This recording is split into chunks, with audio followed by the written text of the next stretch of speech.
Hai Rum, welcome back to my channel dan sekarang kita akan membahas jiwa. Oke, pernah nggak sih kamu merasa capek padahal secara fisik kamu itu nggak ngapa-ngapain? Kita kayak capek banget padahal kita nggak ngapa-ngapain, bahkan kayak ya setiap hari cuman rebahan aja gitu. Kayak kepala penuh, hati sesak, tapi bingung juga capek ini datangnya dari mana. Oke, kalau gitu selamat datang karena kita hidup di zaman yang bisa bikin siapapun kelelahan bukan karena tubuhnya, tapi karena jiwanya.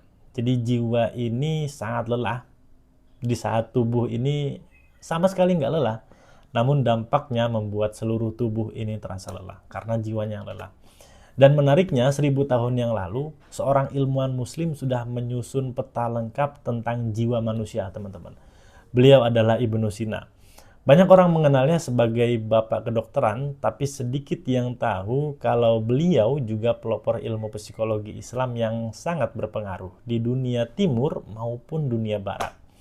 Beberapa kitab beliau yang diterjemahkan ke dalam bahasa Indonesia adalah buku ini,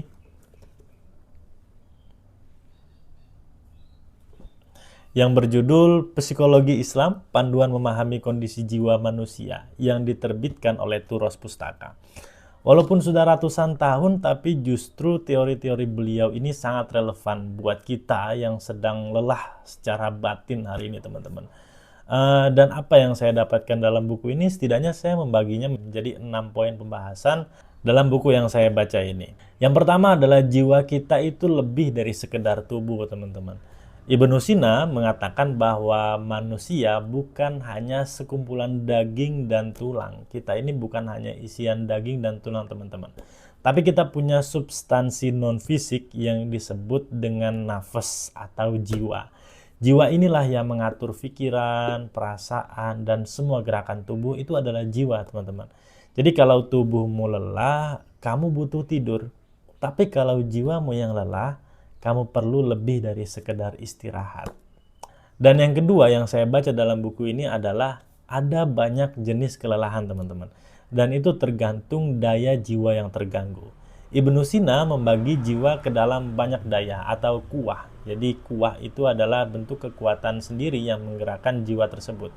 Ada daya untuk berpikir, ada daya untuk merasa, ada daya untuk mengingat, ada daya untuk menggerakkan tubuh, dan bahkan ada daya untuk membayangkan atau berimajinasi. Jadi saat kamu merasa kosong, padahal hidupmu ini penuh dengan aktivitas, mungkin daya akal kamu ini kelelahan. Yang kelelahan adalah daya akalnya. Saat kamu overthinking dan susah tidur, bisa jadi daya imajinasimu yang bocor atau tidak terkontrol.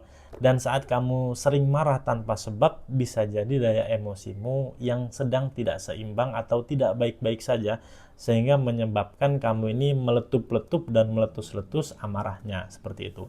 Lalu yang ketiga adalah mengenai solusi. Dan solusinya ternyata bukan sekedar healing, tapi menata daya jiwa.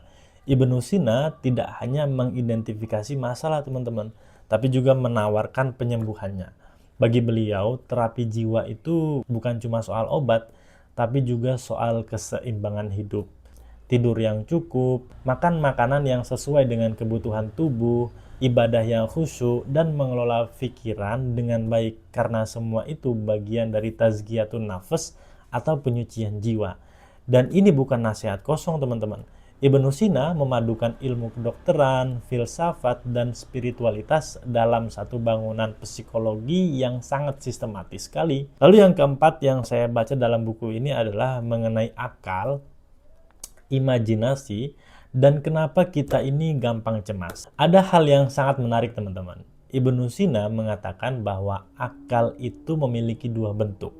Yang pertama adalah akal praktis, yakni yang membuat kita bertindak secara etis, dan yang kedua adalah akal teoritis, yang membuat kita paham makna hidup atau makna pekerjaan yang kita lakukan.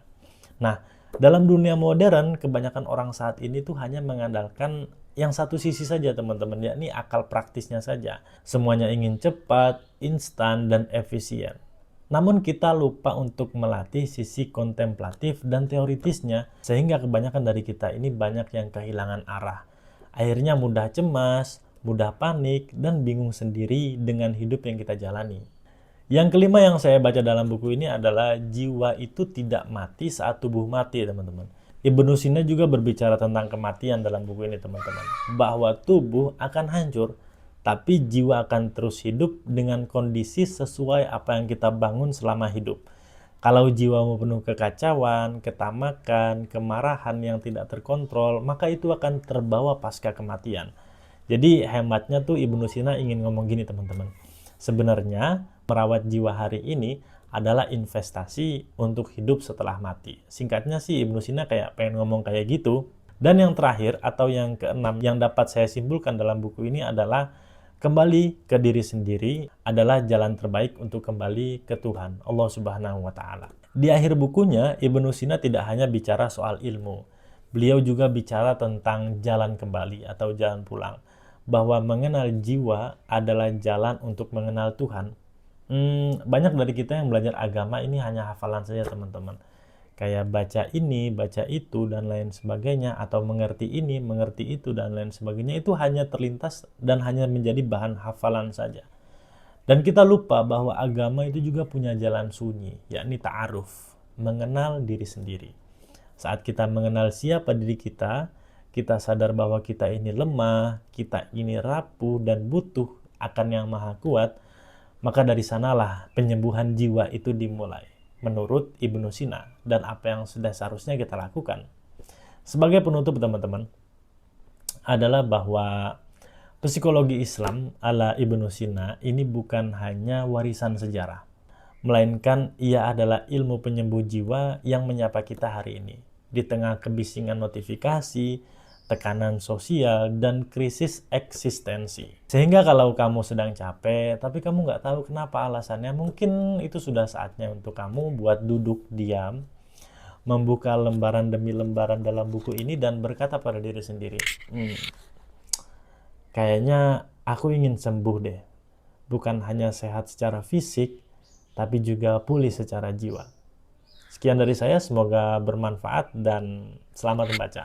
Teman-teman kalau mau membaca buku ini, saya taruh linknya di bawah ya. Sampai jumpa di video selanjutnya.